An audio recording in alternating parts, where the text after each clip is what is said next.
नमस्कार, बीएसटीवी मध्य प्रदेश छत्तीसगढ़ देख रहे हैं आप। मैं हूं आपके साथ गुंजन लोधी। धार जिला कांग्रेस के नवागत अध्यक्ष के पदभार ग्रहण समारोह में पहुंचे नेता प्रतिपक्ष उमंग सिंगार ने छिंदवाड़ा कलेक्टर को लेकर बड़ा बयान दे दिया है। कहा है कि छिंदवाड़ा कलेक्टर डरपोक है, भारतीय जनता पार्टी का गुलाम है। इसका वीडियो भी सोशल मीडिया पर जमकर वायरल उन्होंने खुद ने किया है और अब इस पर सियासत भी शुरू हो गई है। देखिए इस पर रिपोर्ट। छिंदवाड़ा कलेक्टर को लेकर नेता प्रतिपक्ष उमंग सिंगार की टिप्पणी ने प्रदेश की राजनीति में नया विवाद खड़ा कर दिया है। सिंगार ने आपत्तिजनक बयान दिया और कहा कि वे भाजपा के गुलाम हैं। चलिए आपको सुनाते हैं उनका ये बयान। छिंदवाड़ा कलेक्टर इतना डरपोक है कि भारतीय जनता पार्टी का गुलाम है। वो मैंने तो कहा है, अगर गुलाम है तो भारतीय जनता पार्टी की आरएसएस की चड्डी पहन ले। नौकरी में आते हो, जब ज्वाइनिंग लेते हो तो आपको कहा जाता नौकरशाह, जनता का नौकरशाह, जनता का नौकरशाह, आपके नौकरशाह, आपके लिए काम करने वाले। लेकिन ये नौकर किसके बन गए? भारतीय जनता पार्टी के नौकर बन गए। मैंने कहा अगर कलेक्टर नहीं आया तो देख लेना, नहीं आया फिर एक कुत्ते को बुलाया, कलेक्टर बना छिंदवाड़ा कलेक्टर। मैंने और जिंदू पटवारी जी ने उसको ज्ञापन दे दिया। उमंग सिंगार के बयान पर बीजेपी विधायक रामेश्वर शर्मा ने पलटवार करते हुए कहा कि सिंगार नेता प्रतिपक्ष जैसे गरिमामय संवैधानिक पद की मर्यादा भूल रहे हैं। भाजपा नेता ने कहा बाबा साहब अम्बेडकर के संविधान का सम्मान होना चाहिए, लेकिन सिंगार ने जिस तरह का बयान दिया वह इस संविधान की आत्मा का अपमान है। सिंगार का आचरण ऐसा है जैसे कुत्ते को ज्ञापन देकर संविधान की अवमानना की जा रही है। कांग्रेस लगातार संघ और अधिकारियों को निशाना बनाकर अपनी संकीर्ण सोच उजागर कर रही है। यह कांग्रेस की हताशा है कि वह संघ और प्रशासनिक अधिकारियों को भी राजनीतिक कटघरे में खड़ा कर रही है। उमंग सिंगार जी, मैं उम्मीद करता था कि आप एक समझदार और परिपक्व नेता होंगे, पर जिस तरह के आप आज की तारीख में बयानबाजी कर रहे हैं ये कहीं ना कहीं दुर्भाग्यपूर्ण है। कलेक्टर जैसे पद पर बैठे हुए व्यक्ति को भी आप छोटे मोटे शब्दों का इस्तेमाल करते हैं और कुत्ते को ज्ञापन देकर भारत के लोकतंत्र को आप जो है शर्मसार कर रहे हैं। और आपने जिस तरह कहा कि संघ की चड्डी पहने हुए कलेक्टर, तो संघ की जो चड्डी पहनता है वो राष्ट्रवाद के प्रति, बाबा साहब अम्बेडकर के संविधान के प्रति, हिंदुस्तान के न्याय के प्रति सदैव वफादार रहता है। इसलिए ध्यान रखिए, राजनीति जिस लेवल पे करना है उसी पे करें तो ज़्यादा बेहतर होगा। संघ तक जाने की कोशिश मत करिए। संघ की चड्डी इतनी महत्वपूर्ण है, ये आप अगर उस समय चाहें तो अतीत में आप पंडित जवाहरलाल नेहरू जी से पूछिए। इससे अतीत में जाना है तो लाल बहादुर शास्त्री जी से पूछिए, जिनने जब संघ के स्वयंसेवकों को परेड में शामिल किया। रामेश्वर शर्मा के बयान पर कांग्रेस प्रवक्ता आनंद जाट ने तंज कसते हुए कहा, नेता प्रतिपक्ष पर टिप्पणी करना आपके मयार से बाहर की चीज है। आपको भाजपा में इसलिए रखा गया है ताकि आप भड़काऊ भाषण दें और दो समुदाय आपस में लड़ते रहें। आप जाति विशेष पर ऊंची और भद्दी टिप्पणी करें, जिसके लिए आपको बाद में माफी मांगना पड़े। आप देशभक्ति करने की बजाय केवल उसी पर बात करें जिसके लिए आपको रखा गया है। रामेश्वर शर्मा जी, नेता प्रतिपक्ष पर टिप्पणी करना आपके मयार से बाहर की चीज है। आपको भाजपा में इसलिए रखा गया है कि आप भड़काऊ भाषण दें और दो समुदाय आपस में लड़ते रहें, या फिर किसी जाति विशेष पर आप ओछी और भद्दी टिप्पणियां करें जिसके लिए आपको बाद में माफी मांगना पड़े।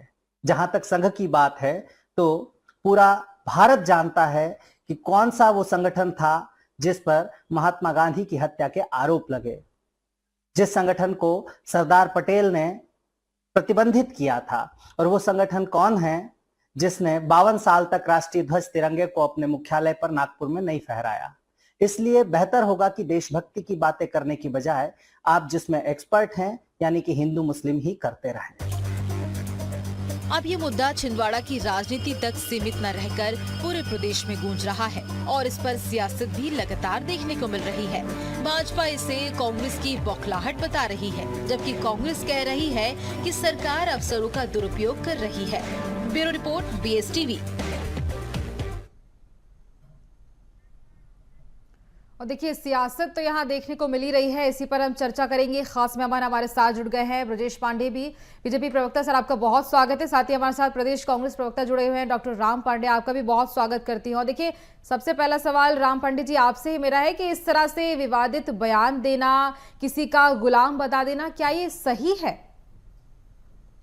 देखिए ये पूरा जो मामला है किसान वर्सेस कलेक्टर है। और किसान लोग ज्ञापन देने गए थे और कलेक्टर ने किसानों को देखकर अपना दरवाजा बंद कर लिया कि नहीं, मुझे तो बीजेपी सरकार के द्वारा मना किया गया है कि किसानों की ना कोई बात सुनना है, ना समस्या सुनना है, ना उनके बीच में जाना है और इसी में बैठकर मौज करना है। छिंदवाड़ा में 20,000 किसान अपनी समस्याओं को लेकर कलेक्टर से मिलने जाते हैं। कलेक्टर क्या होता है? जनता का सेवक होता है। किसान जो टैक्स देता है उस टैक्स के पैसे पर कलेक्टर को सैलरी मिलती है और जो फ्री की जो उसका बदला मिलता है वो किसान के टैक्स से मिलता है। फ्री के जो नौकर मिलते हैं कलेक्टर को वो किसान के टैक्स के पैसे पर मिलते हैं। और कलेक्टर बड़ा कर देता है कि मैं किसानों से नहीं मिलूंगा। और कलेक्टर की क्या हिम्मत के जो किसानों से मिलने से मना कर दे। भारतीय जनता पार्टी के मुख्यमंत्री नेताओं ने कलेक्टर को बोल रखा है कि आपको किसानों की समस्याएं नहीं सुननी है और एक संवैधानिक प्रक्रिया है कि कलेक्टर के माध्यम से मुख्यमंत्री प्रधानमंत्री के पास मैसेज पहुंचाए जाते हैं कि ये समस्या है, आप सुनने का कस कीजिए। तो किसान लोग कलेक्टर को बताने गए थे कि यहाँ खाद नहीं मिल रहा है, यहाँ बीज नहीं मिल रहा है तो घटिया क्वालिटी का मिल रहा है। हमें फसल बीमा योजना का हमने प्रीमियम दिया था, हमारी फसलें खराब हो गई हैं, हमें बीमा का पैसा नहीं मिल रहा है। कई तरह की समस्याएं लेकर किसान जब कलेक्टर के पास जाते हैं तो कलेक्टर भारतीय जनता पार्टी के आदेश के अनुसार मिलने के लिए मना कर देता है और संपूर्ण भारतीय जनता पार्टी कलेक्टर के साथ खड़ी हो जाती है और किसानों के विरोध में खड़ी हो जाती है। संपूर्ण भारतीय जनता पार्टी उस आरएसएस के साथ खड़ी हो जाती है जो आरएसएस अंग्रेजों के साथ था, जिसने भारत की आजादी का विरोध किया था, जिसने हमारे राष्ट्रीय ध्वज का अपमान किया, जिसने राष्ट्रीय ध्वज को 52 साल तक नहीं फहराया, जिसने संविधान की प्रतियां जलाई, जिसने अंबेडकर साहब के पुतले जलाए, जिसने आजादी को मानने से इनकार कर दिया, जिसने तिरंगे को मानने से इनकार कर दिया। आज उस आरएसएस के समर्थक में भारतीय जनता पार्टी खड़ी है, उस आरएसएस के समर्थन में कलेक्टर खड़े हुए। बात है कलेक्टर वर्सेस किसान। किसान के कारण देश की अर्थव्यवस्था चल रही है। 60% अर्थव्यवस्था आज हमारी खेती पर निर्भर है और आप उस किसान का अपमान कर रहे हो। आप किसान से मिलने के लिए मना कर रहे हो और जब कोई ज्ञापन नहीं लेता है तो सांकेतिक रूप से कुछ ना कुछ किया जाता है, पुतला दहन किया जाता है। कल को ये कहेंगे कि पुतला कलेक्टर का बनाकर क्यों जला दिया, क्यों आपने मुख्यमंत्री का पुतला जला दिया। अब जब कलेक्टर ज्ञापन नहीं लेगा तो वो कुत्ते को ज्ञापन दिया गया कि आप कुत्ते जैसी वफादारी क्यों कर रहे हो सरकार की। किसानों के पैसे से आपको सैलरी मिल रही है तो आप किसानों के वफादार बनिए। और अब भारतीय जनता पार्टी में कलेक्टर एसपी बनना है तो आपको भारतीय जनता पार्टी की गुलामी करना पड़ेगी। ठीक है। ईमानदार स्वाभिमानी भी अधिकारी कई हैं, कई आईएएस आईपीएस स्वाभिमानी हैं, लेकिन उनको मुख्य पोस्ट नहीं दी जाती है, उनको लूप लाइन में डाल दिया जाता है। और जितने भी अधिकारी जो भारतीय जनता पार्टी की जी हजूरी कर रहे हैं उनको मेन लाइन में रखा जाता है। ठीक है, ठीक है। बात यह है कि किसानों पर अत्याचार की बात कांग्रेस पार्टी उठा रही है। बिल्कुल, हमारे साथ ब्रजेश पांडे जुड़े हुए हैं, बीजेपी प्रवक्ता हैं। ब्रजेश जी, अगर जो अधिकारी पार्टी की बात सुनता है, बीजेपी की बात सुनता है, उसे सबसे आगे रखा जाता है, ये बात कहते नजर आ रहे हैं, कांग्रेस की तरफ से ये बात कही जा रही है और अभी भी राम पांडे जी ने ये बात कही है। देखिए गुंजन जी, बहुत स्पष्ट बात है। जिस तरह की हरकत नेता प्रतिपक्ष उमंग सिंगार ने किया है, ये एक संवैधानिक पद में बैठे व्यक्ति को कतई शोभा नहीं देता है। तेजों के खिलाफ लड़ाई लड़ने की बात करने वाली कांग्रेस पार्टी आज मुद्दों से भटक गई है, नीतियों से भटक चुकी है, सिद्धांतों से भटक चुकी है। और कम से कम संघ लोक सेवा आयोग के द्वारा पास किए किसी भी व्यक्ति के बारे में इस तरह के नर्गल टिप्पणी करना, इस तरह की एक निम्न स्तरीय टिप्पणी करना नेता प्रतिपक्ष को शोभा नहीं देता है। एक प्रक्रिया होती है। अगर कलेक्टर किसी, आप तो बड़ी विद्वान एंकरों में गिनी जाती है, प्रक्रिया होती है कोर्ट की। कलेक्टर अगर उस समय कोर्ट चलती रहती है, किसी का बारे में जजमेंट देने वाला होता है या उसकी सुनवाई कर रहा होता है, नेता प्रतिपक्ष पहुंच जाते हैं, एक उस प्रक्रिया के तहत एसडीएम या तहसीलदार को ज्ञापन दिया जा सकता है। लेकिन कुत्ते को ज्ञापन देना पहली बात, ये बीएनएस की धारा का उल्लंघन है, धारा 106 का उल्लंघन है। दूसरी बात, महत्वपूर्ण बात मैं आपके माध्यम से कहना चाह रहा हूँ, किसानों के मुद्दे पर दो मुहिम बात करने वाली कांग्रेस पार्टी, जिसने कभी भी देश के किसानों को न गेहूं में, न धान में, न कपास में, न अरहर में, न सरसों में, न सोयाबीन में, न लहसुन में, न प्याज में, न टमाटर में, न गन्ने में बोनस नहीं दिया। इसको बड़े बड़े आंदोलन भी हुआ कांग्रेस के टाइम पर उनके काल में जू तक नहीं रोकी। तो इसलिए इस तरह की बातें करना न सिर्फ अशोभनीय बल्कि निंदनीय, इसकी जितनी हौसला की जाए कम है। जिन शब्दों का प्रयोग श्री उमंग सिंघार ने किया है किसी भी कलेक्टर के लिए, किसी भी प्रशासनिक अधिकारी के लिए, ये सब संवैधानिक शब्द नहीं, मर्यादा के परे। आप किसी व्यक्ति को किसी का एजेंट कहो, आप किसी व्यक्ति को इस स्तर की भाषा कहो और ज्ञापन कुत्ते को दिया, ये क्या है? आप नेता प्रतिपक्ष हैं। आप मध्य प्रदेश में अपने प्रतिपक्ष की राजनीति करने वाली कांग्रेस के लीडर हैं। लीडर ऑफ अपोजिशन का एक रोल होता है सदन के अंदर, विधानसभा के अंदर, और ये घिनौनी हरकत करना उनको कतई शोभा नहीं देता है। बिल्कुल, देखिए शोभा तो बिल्कुल नहीं देता है, बिल्कुल ब्रजेश जी, लेकिन जो बात कही जा रही है कि कलेक्टर सुनते नहीं है जब किसान उनके पास पहुंचते हैं और इसके साथ ही मांग करते हैं तो उनकी मांग पूरी नहीं की जाती है, तो कहीं ना कहीं इसी को लेकर वह गुस्से में नजर आए और गुस्से में उन्होंने इस तरह के बयान दे दिए। ब्रजेश जी, मैं किया था, आपको मैं बताऊं, आज से हफ्ते 10 दिन पहले यही घटना रीवा में किया था, जब मध्य प्रदेश के कांग्रेस के 16 विधायक इकट्ठे थे। नेता प्रतिपक्ष श्री उमंग सिंघार, पूर्व नेता प्रतिपक्ष अजय सिंह राहुल जी से लेकर के बहुत सारे कांग्रेस के दिग्गज नेता उपस्थित थे।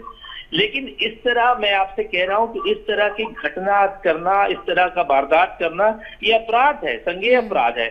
आप डिमोन्स्ट्रेशन करें, लोकतंत्र में आपको आजादी है अपनी बात रखने का, भारत के संविधान की धारा 19 भी आपको अधिकार देती है। लेकिन ऐसा मत करें कि आप अपनी ही पार्टी के क्रिया कराने लगे।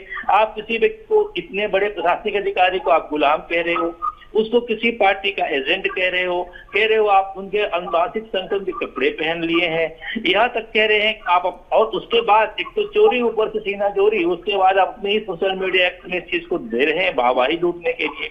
इससे कार्यकर्ताओं में कांग्रेस का अच्छा मैसेज नहीं जाएगा। जो सोच रहे हैं कि इससे जनता में मैसेज जाएगा, बिल्कुल नहीं जाता है।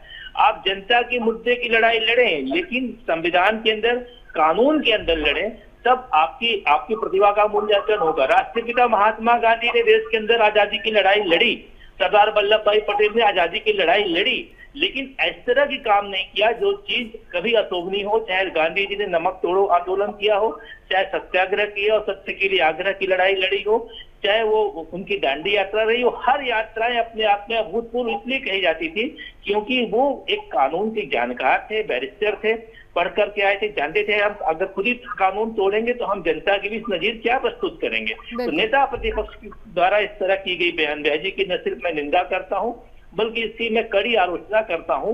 कम से कम नेता प्रतिपक्ष की मुंह से ये बातें शोभा नहीं दी। बिल्कुल राम पंडित जी, देखिए जिस तरीके से उन्होंने बयान दिया है, जो शब्द का प्रयोग उन्होंने किया है वो वाकई गलत है। वही तो मैं बोल रहा हूँ ना, अभी इन्होंने अपने सारे भाषण में यही कहा ना कि किसानों से ज्ञापन ना लेकर कलेक्टर ने अच्छा किया। कलेक्टर ने जो किसानों का अपमान किया वो अच्छा किया। कलेक्टर ने दरवाजा बंद कर लिया किसानों के लिए, वो अच्छा किया। कलेक्टर ने किसानों से बात नहीं की, वो अच्छा किया। और आज भारतीय जनता पार्टी के शासन में कलेक्टर आम आदमी चला जाए तो बात नहीं करते हैं। वहां तो 20,000 किसान थे, कलेक्टर ने किसानों की समस्या नहीं सुनी। ये कह रहे हैं कि कलेक्टर ने बहुत अच्छा किया। तो अंग्रेजों का शासन और कलेक्टर का शासन एक जैसा हो गया। हम यही बात तो कर रहे हैं। अब इन्होंने सरदार पटेल, महात्मा गांधी का नाम सुनाया ना, इन्होंने नहीं कहा श्यामा प्रसाद मुखर्जी, दीनदयाल उपाध्याय। क्यों नहीं कहा? क्योंकि वो लोग अंग्रेजों से मिले हुए थे, वो लोग देश के बंटवारा करने वाले मुस्लिम लीग से मिले हुए थे। इसलिए ये लोग आज तक आजादी में अपने योगदान का नाम नहीं ले पाते हैं। और ये जो काम कर रहे हैं कलेक्टर, एसपी के माध्यम से, तानाशाही के माध्यम से, ये वही अंग्रेजों के शासन को लाना चाह रहे हैं जहां आम आदमी का गला घोटा जा सके, गरीब को और गरीब बना दिया जाए, अमीर को और अमीर बना दिया जाए। आप ये कह रहे हैं कि भाई किसान आत्महत्या कर रहे हैं, तो उसमें कलेक्टर का क्या रोल? भाई कलेक्टर क्यों नहीं सुन रहा है? कलेक्टर ऊपर बात पहुंचा सकता है, उनको मुआवजा नहीं मिल रहा है, मुआवजा उनका बढ़ा सकता है, मुआवजा दिलवा सकता है, सर्वे कराया जा सकता है, उनको बिजली महंगी मिल रही है तो क्यों मिल रही है? स्मार्ट सिटी के स्मार्ट मीटर के माध्यम से उनको लूटने का काम क्यों किया जा रहा है? किसानों की एक नहीं 25 बड़ी समस्याएं थी। आपको सुनना चाहिए, आपको उस बात को मुख्यमंत्री तक पहुंचाना चाहिए, आपको उस बात को कृषि मंत्री तक पहुंचाना चाहिए, प्रधानमंत्री तक पहुंचाना चाहिए। आपने तो दरवाजा बंद कर लिया। किसान मरते हैं तो मरे, किसान आत्महत्या करते हैं तो करें, किसान की अर्थव्यवस्था चौपट होती है तो चौपट होती रहे, किसान को 2 वक्त का खाना नहीं मिले तो कोई बात नहीं। आप देखिए, किसान जो फसल पैदा करता है उससे 10 गुना महंगे रेट पे हमें मिलती है। किसान यदि 5 रुपए का टमाटर मंडी में बेचता है तो वो टमाटर हमें 50 रुपए में मिलता है। ये 10 गुना बीच में जो प्रॉफिट कौन खा रहा है? ये किसान इन समस्याओं को लेकर अपने कलेक्टर के पास गए थे। तो कलेक्टर एक माध्यम होता है ऊपर बात पहुंचाने का। तो आप एसी कमरे से निकल कर नहीं आते हो कि नहीं कलेक्टर किसान धोती कुर्ता पहने हुए ये किसान हमारे लायक नहीं है। तो किसान और कलेक्टर के बीच में भारतीय जनता पार्टी ने कितना गैप कर दिया। ऐसे ही आम आदमी और भारतीय जनता पार्टी की सरकार ने अपने बीच में कितना गैप कर दिया, गरीब और अमीर के बीच में कितना गैप कर दिया। पूरी सामंतशाही चल रही है, गरीब को किसान को और ज्यादा कुचला जा रहा है। मध्य प्रदेश में सारे स्मार्ट मीटर अदानी के लगाए जा रहे हैं, अदानी से कंपनी खरीदी जा रही है, महंगी खरीदी जा रही है। वो पैसा किसका है? किसानों का ही तो जा रहा है।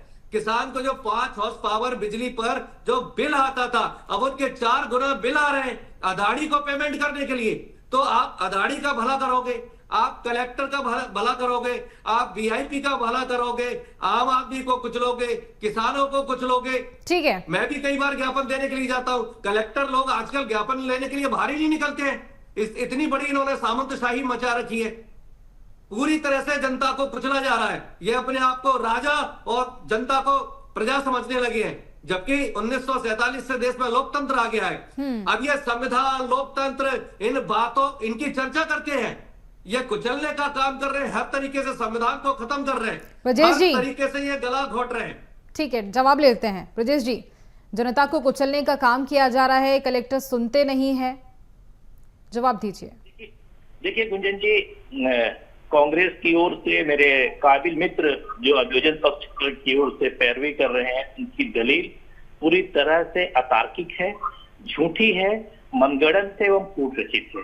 एक कार्यक्रम में उमंग सिंगार जी ने इस चीज को कहा, मैं बार बार कह रहा हूँ, 2 अलग बातें होती है। आप जब पब्लिक के बीच में इस चीज को बोलते हो, पब्लिक डोमेन में, वो बात अलग होती है।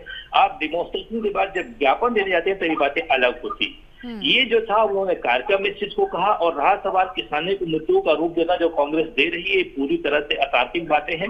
तीसरी बात मैं आपके माध्यम से कहना चाह रहा हूं, क्या आप कलेक्टर को कहेंगे कि आप जो है मैं आपका राम नाम सत्य कर दूंगा? ये भाषा होनी चाहिए नेता प्रतिपक्ष की।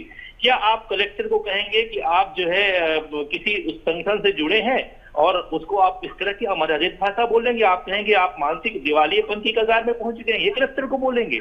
अरे आप कलेक्टर अगर कोर्ट में बैठा हुआ तो वो तो अच्छा था, कलेक्टर ने कार्रवाई नहीं किया। कलेक्टर कोर्ट में बैठा दंडाधिकारी होता है, डिस्ट्रिक्ट मजिस्ट्रेट होता है, ये बात राम पांडे जी को पता होना चाहिए। वो ज्ञापन तहसीलदार एसडीएम को दे दिया जाएगा, वो ऊपर तक पहुंच जाएगा। डिमॉन्स्ट्रेशन का तरीका ये नहीं होता कि आप वायलेशन पैदा करो। डिमॉन्स्ट्रेशन का तरीका ये नहीं होता है कि सभा में कही गई बात को आप ज्ञापन देने के समय साथ जोड़ो। दोनों अलग अलग बातें हैं। तीसरी बात मैं आपके माध्यम से कह रहा हूं, इससे कांग्रेस पार्टी की हताशा साफ तौर से सामने आ रही है। और आप सोचिए, इससे कांग्रेस की भाषा, कांग्रेस की सोच और नेता प्रतिपक्ष जैसे गरिमामय पद में बैठे व्यक्ति की संवैधानिक जानकारी की भी लोगों को पता चल रहा है कि इनको किसी तरह का कोई ज्ञान नहीं है। क्योंकि जब नेता प्रतिपक्ष के पद पर अटल बिहारी वाजपेयी जी बैठते थे, नेता प्रतिपक्ष के पद पर और जो लोग बैठते थे, उनकी भाषा क्या थी, आज भी उसके आपको वीडियो मिल जाएंगे। तीसरी बात, आपके महत्वपूर्ण चैनल के माध्यम से मैं गुंजन जी इनको कहना चाहूंगा, ये कह रहे हैं कि श्यामा प्रसाद मुखर्जी, दीनदयाल उपाध्याय जी, थोड़ा पढ़ लो भैया राम पांडे जी, श्यामा प्रसाद मुखर्जी जी कश्मीर में गए थे और वहां पर निषेधाज्ञा तोड़ करके कहे थे कि ये देश हमारा है, हिंदुस्तान जो है देश के लोगों का है। क्योंकि जब ऐसे लोग जम्मू कश्मीर में जो धारा 370 खत्म करने के लिए, से खत्म करने के लिए अपनी शहादत दिए हैं, और इन्हीं की सरकार ने उनको बंदी बना लिया था, उनकी कारावास में किस तरह से मृत्यु हुई थी, ऐसे फ्रीडम फाइटर के बारे में इस तरह के अपमानजनक भाषा का इस्तेमाल नहीं करना चाहिए आपको। और चौथी बात मैं आपके माध्यम से गुंजन जी से कहूंगा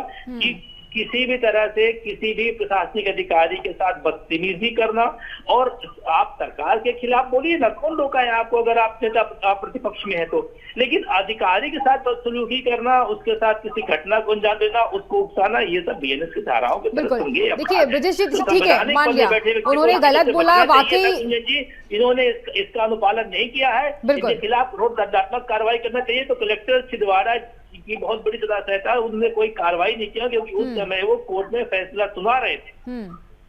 ठीक है, देखिए शब्दों का प्रयोग गलत तरीके से किया गया है, ये तो समझ आ ही रहा है, लेकिन इसके साथ ही किसानों को लेकर ये बात कही जा रही है कि सरकार किसानों की सुनती नहीं। तो देखिए योजनाएं बहुत सारी चलाई जा रही हैं सरकार की तरफ से, क्या धरातल पर वो दिखाई नहीं दे रही हैं? किसानों को कोई फायदा नहीं हो रहा है उन योजनाओं से? ब्रजेश जी। हाँ, देखिए बहुत सीधी सी बात है। आज मध्य प्रदेश की संवेदनशील सरकार, मोहन यादव जी की सरकार किसानों को लेकर के सबसे अधिक सेंसिटिव है। किसानों के ऊपर कभी जो है मध्य प्रदेश सरकार ने स्वामीनाथन आयोग की रिपोर्ट को लागू करने की सिफारिश की है। किसानों को नई फसल बीमा का लाभ मिल रहा है इस सरकार में, और जितने भी किसानों के ऊपर बीच के दौर में कभी मुकदमे कायम हुए तो उनको हमारी सरकार ने खत्म किया है। और जो एक बात महत्वपूर्ण आने वाली है भविष्य में कैबिनेट में, जो किसानों के पुत्र पुत्रियां हैं उनको जो है 5 वर्ष का ऋण रियायती ब्याज दर देगी मध्य प्रदेश की सरकार। और सबसे बड़ी बात ये है, चाहे वो किसानों की कन्याओं की विवाह की बात हो, चाहे किसानों को स्मार्ट कार्ड देने की बात हो, चाहे निःशुल्क बीमा की बात हो, इन सारी चीजों में मध्य प्रदेश सरकार आगे बढ़ चढ़ के कार्य कर रही है। सब्जी का उद्योग हो, फल का उद्योग हो, मसाला का उद्योग हो, औषधि का उद्योग हो, फसल का उद्योग हो, सबको बढ़ावा अगर कोई दे रहा है तो मध्य प्रदेश की मोहन यादव की सरकार दे रही है।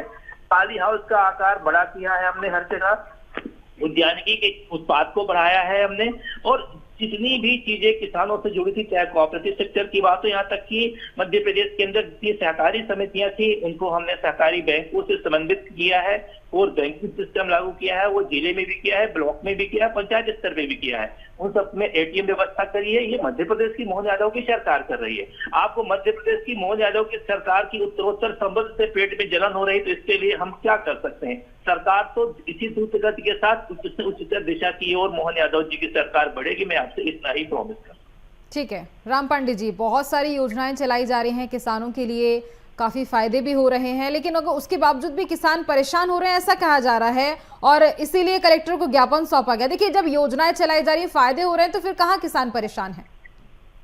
नहीं, दो बातें, योजनाएं चलाई जा रही हैं, फायदा ही नहीं हो रहा है। योजनाएं सारी चल रही हैं, उसमें कोई डाउट नहीं है। पैसा सब योजनाओं में दिया जा रहा है, लेकिन वो कागजों में दिया जा रहा है, और कागजों के माध्यम से भारतीय जनता पार्टी के नेताओं की जेबों में जा रहा है। किसानों के पास पैसा नहीं पहुंच रहा है, केवल कागजों में सब कुछ हो रहा है, और कागजों के माध्यम से पैसे को भारतीय जनता पार्टी के द्वारा लूटा जा रहा है। अभी भी ये किसानों को धमकी दे रहे हैं, कलेक्टर एफआईआर कर देगा, कलेक्टर जेल डाल देगा, कलेक्टर दंडात्मक कार्रवाई कर देगा, सारी धमकी कलेक्टर की तरफ से दी जा रही है। आप बताइए, कलेक्टर किसानों को कुचल देगा, कलेक्टर किसानों को मार देगा, अभी भी कलेक्टर की ये तरफदारी कर रहे हैं। भाई कलेक्टर किसान का सेवक है, कलेक्टर किसान का नौकर है, कलेक्टर को किसान के पैसे से तनख्वाह मिलती है। आप कलेक्टर को महिमा मंडित ना कीजिए, और आप अपने आरएसएस के नेता को ले आए। अरे वो कश्मीर में गए थे हरि सिंह को भड़काने के लिए, वहां के राजा को, कि आप पाकिस्तान के साथ जाइए। आपके श्यामा प्रसाद मुखर्जी आरएसएस जी नहीं, धारा 370 और 35 के लिए गए थे, उन्होंने देश के लिए शहादत दिया, देश के लिए कुर्बानी किया है। ये इतिहास पढ़ना चाहिए आपको। श्यामा प्रसाद मुखर्जी कश्मीर में गए थे, भारत माता का झंडा लेके गए थे, और झंडा गाड़ करके आए थे, और उस समय की सरकार ने जनता का अपमान है, उनको गिरफ्तार किया था। जनता का अपमान है, जनता को कुछ सुनाई नहीं देता जब दो नेता बोलते हैं तो। ठीक है राम पांडे जी, आप कह रहे हैं कि कलेक्टर आता है, ये जनता का अपमान। ठीक है आप मेरी सुन लीजिए राम पांडे जी, ये कहा जा रहा है कि कलेक्टर कहा जाए तो किसानों को धमकाते हैं, धमकी दी जा रही है, जान से मारने की बात की जा रही है। कहाँ ये सब बातें कही जा रही हैं? कुछ भी नहीं पांडे जी ने कहा कि कलेक्टर FIR कर देगा, कलेक्टर जेल में डाल देगा, कलेक्टर दंडात्मक कार्रवाई कर देगा। भाई किसान ही तो कहते हैं 20,000 किसान ही तो कहते हैं किसी भी अपने मुलाजिम के बारे में फैसला सुना रहा है। एक को बोलेंगे जनता का अपमान है, जनता का अपमान होता है जब दो लोग एक साथ बोलते हैं, दो लोग एक साथ बोलेंगे ये जनता का, आपके दर्शकों का अपमान होती है, ये दर्शकों का अपमान। ठीक है राम पांडे जी जवाब ले लेते हैं। ब्रजेश जी बोलिए, आप दर्शकों का अपमान है, वो आपकी बात का जवाब दे रहे हैं, सुन लेते हैं। ब्रजेश जी कहिए। नहीं, आपने सवाल मुझसे किया ना तो मैं जवाब दूंगा ना, आप उनसे सवाल कीजिए। ठीक है, पहले ब्रजेश जी आप बोल लीजिए, फिर राम पंडित जी आपसे ही बात पूछूंगी मैं। पूछिए उनसे, सवाल तो पूछिए उनसे पहले आप। देखिए जो बातें आपने कही हैं राम पंडित जी, जो बातें आपने कही हैं उन्हीं बातों का जवाब वो दे रहे हैं, लेकिन अगर वो जवाब दे रहे हैं तो आप सुन नहीं पा रहे हैं। देखिए बिल्कुल नहीं, ये बहुत गलत है। अगर इस तरह के जो बयान दिए जा रहे हैं ये वाकई बहुत ज्यादा गलत है, गलत तरीके से शब्दों का प्रयोग किया जा रहा है। राम पंडित जी आपको सुनना होगा, अगर आपका कोई जवाब है और उसका जवाब दिया जा रहा है आपके सवाल का, बिल्कुल नहीं, ये बहुत गलत बात होती है। ब्रजेश जी ठीक है, राम पंडित जी का ऑडियो म्यूट कीजिए। ब्रजेश जी आप कहिए।